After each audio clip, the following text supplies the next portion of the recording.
مختلف اسلام آباد کے ایشو جو ہیں، اور خاص کر ایک لڑکی کا حوالے سے ایشو آیا اور اس نے مختلف تھانوں میں درخواستیں بھی دیں، اور کیونکہ آپ کو پتہ ہے کہ ابتدائی جو عدالت ہے وہ ہمارے پولیس اسٹیشن ہے، اگر وہاں سے انصاف نہ ملے تو پھر معاملات جو ہیں آگے بڑھتے ہیں اور معاملہ پھر گمبھیر تر ہوتے جا رہے ہیں۔ ایسے ہی ہے کچھ، اس کی ڈیٹیل آپ کو بتائیں گے، اور اس کے بعد آپ کو یہ بھی بتا دیں، تھوڑا سا انٹرنیشنل ٹچ دینے کی کوشش کر رہے ہیں کہ ایرانی وزیر خارجہ کا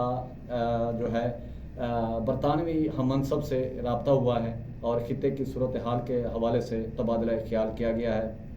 اور امکان یہ بھی سمجھا جا رہا ہے کہ کمنگ ویک جو ہے شاید کوئی اسلام آباد میں بڑی بیٹھک ہونے جا رہی ہے اور بڑی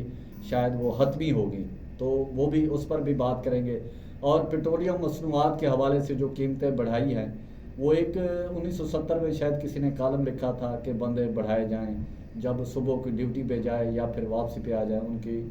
یعنی کہ ان کو چھتر مارے جائیں۔ اب وہ الفاظ شاید ہم نہیں کہہ سکے کہ کس پہ چھتر مارے جائیں، لیکن مارے جائیں، اور احتجاج صرف یہی ہوا کہ صرف بندے بڑھائے جائیں، نہ کہ وہ ختم کیا جائے۔ تو اس پر بھی بات کریں گے، اور سب سے پہلے ہم نے گزارش کی کہ وہ ایک خاتون جو ہے اس نے تھانہ شالیمار، تھانہ کوسار، وہاں پر درخواست دی کہ ان کو کچھ لوگ جو ہے وہ ریپ کے لیے یا ان کے ساتھ ریپ کرتے ہیں، وہ ان کو زبردستی ان کے ساتھ کیا جاتا ہے، ان کو انصاف دلایا جائے۔ تو ان کے جب مختلف تھانوں میں انہوں نے درخواست دی تو ان کی سنوائی نہیں ہوئی، بلکہ ان کی درخواستیں جو ہیں تھانے سے ہی مسترد کر دی گئی۔ تو جس کے بعد صورتحال یہ ہوئی کہ اس کو جب زیادہ تنگ کیا گیا، جبکہ اس کے گھر تک لوگوں نے پہنچنا شروع کر دیا اور صرف اس کے ساتھ سیکس کرنے کے لیے، اور اس کی فیملی بھی مجبور تھی کہ وہ کیا خودکشی کرے، اس سسٹم میں ان کو انصاف نہیں مل رہا تھا، جس کے بعد یہ نوجوان جو F6 میں قتل ہوا۔ تو اس کے محرکات یہ ہیں کیونکہ ابتدائی عدالت جو ہے وہ تھانہ ہے، تھانے سے جو معاملات آگے پھر کورٹ میں جاتے ہیں، اور کورٹ میں پھر تھانے کی جو لکھی ہوئی تحریر ہے وہی آگے سپریم کورٹ تک اس بیس پہ جو ہے کسی ملزم کو سزا ملتی ہے یا وہ بری ہوتا ہے۔ تو یہ جن متعلقہ تھانوں میں یہ جو جرم ہوا ہے یا قتل ہوا ہے نوجوان کا، اس کے پیچھے یہ کہانی بتائی جا رہی ہے، اور مختلف تھانوں میں اپلیکیشن دی گئی اور اس کی سنوائی نہیں ہوئی، اس کو پروسیس نہیں کیا گیا۔ یہ ایک ہماری جو حکومت وقت اور خاص کر پولیس پر جو ہے، پولیس کی جو کارکردگی ہے اس پر سوالیہ نشان آ رہا ہے یہ۔ اور دوسرا سب سے اہم آپ کو بتائیں کہ ایرانی وزیر خارجہ عباس اراغچی کا برطانیہ کے ہم منصب وزیر خارجہ سے رابطہ ہوا ہے، خطے کی صورتحال پر تبادلہ کیا گیا، اور امریکہ سے ہونے والی پیش رفت یا ان کے نکات کے حوالے سے بھی ان کے ساتھ تبادلہ کیا گیا، اور ان کو اعتماد میں ایک طرح سے لیا گیا۔ اور عباس اراغچی چین بھی گئے، اور چین سے پھر روس بھی گئے، اور جو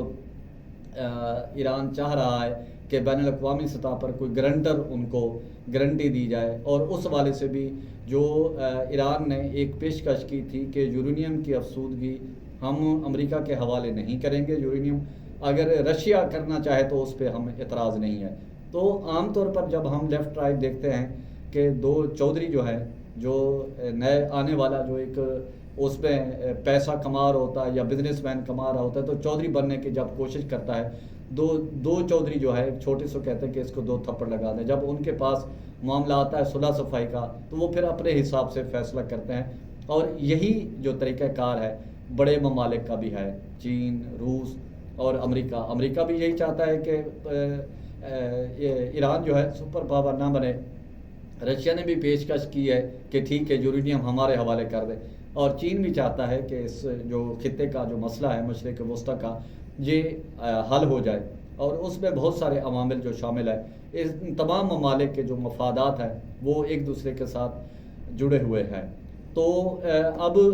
جو پاکستان میں آبرہ ہرمز بھی اپنی جگہ ہے، ٹھیک ہے، تیل کا بحران ہے، توانائی کا بحران ہے، اور جو پیٹرولیم مصنوعات ہے اس میں عمومی طور پر گپ شپ کے طور پہ یہ کہا جاتا ہے یہ تو حکومت کا، عوام جو ہے حکومت کا شکر گزار ہونا چاہیے کہ 250 روپے میں آدھا لیٹر مل رہا ہے،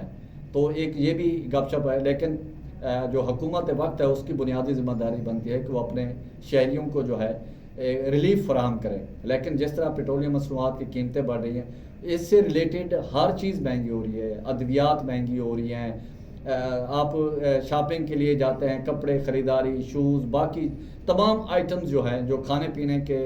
روزمرہ استعمال کی اشیاء ہیں وہ بھی مہنگی ہوتی جا رہی ہیں۔ چیک اینڈ بیلنس کا سسٹم نہیں ہے، صبح جاتے ہیں کچھ ریٹ ہوتا ہے، رات کو دودھ لینے جاتے ہیں، صبح دہی لینے جائیں تو ریٹ کچھ اور ہوتا ہے۔ تو یہ بھی چیک اینڈ بیلنس کی، جو ہمارا ایک دوست بتا رہا تھا وہ بیکیا کرنے گیا تو وہ ایک ساتھ ہی سفر کرنے جا رہا تھا تو اس کو انہوں نے 400 کا بتایا، جبکہ جو پیٹرول کی قیمتیں ہیں بھی 16 روپے بڑھی ہے۔ چلو ٹھیک ہے، تو آپ 16 بڑھائیں، ویسے تو 8 بنتے، ساتھ ہی وہ جو سٹاپ ہے وہاں جانا تھا۔ تو اب یہ اپنی من مرضی کے جو ریٹ بڑھائے جا رہے ہیں تو اس پر بھی حکومت کی ذمہ داری بنتی ہے کہ اس چیز کو دیکھے۔ اور مزے کی بات ہے کہ پیٹرول کا جو ریٹ اوریجنل ہے اس سے آدھے سے تقریباً زائد جو ہے وہ ٹیکس کے بعد میں حکومت وصول کر رہی ہے اپنے شہریوں سے، مختلف جیسے پیٹرولیم میں مختلف اس میں چیزیں شامل کی ہیں، فلاں ٹیکس فلاں ٹیکس فلاں ٹیکس، اور اسی طرح بجلی کے بلوں میں بھی شامل کرتے ہیں، فیول ٹیکس ہے، اب تو ایف سی چارجز بھی بجلی کے بلوں میں شامل ہو گئے ہیں۔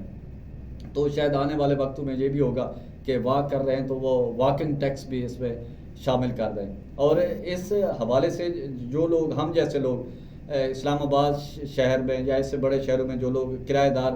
رہتے ہیں، کرایہ دار، اور جو مالک مکان ہے وہ سمجھتے ہیں کہ یہ پتہ نہیں کوئی آئس کا کاروبار کرتے ہیں، ہیروئن بیچتے ہیں، تو وہ بھی کہتے ہیں کہ مکان کا کرایہ بڑھائیں،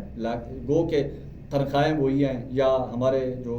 میڈیا ورکر کی اگر بات کریں بے روزگار ہو رہے ہیں، لیکن جو ہے وہ جو مالک مکان ہے وہ کرایہ بڑھانے کا تقاضا بھی کر رہے ہیں۔ بات ہو رہی تھی پیٹرول کی، تو پیٹرول پر جو ٹیکسز ہیں وہ مختلف عائد کیے گئے ہیں، اور 216 روپے 67 پیسے جو ہے وہ قیمت بنتی ہے، اور پیٹرول کی قیمت میں 29 روپے فی لیٹر پریمیم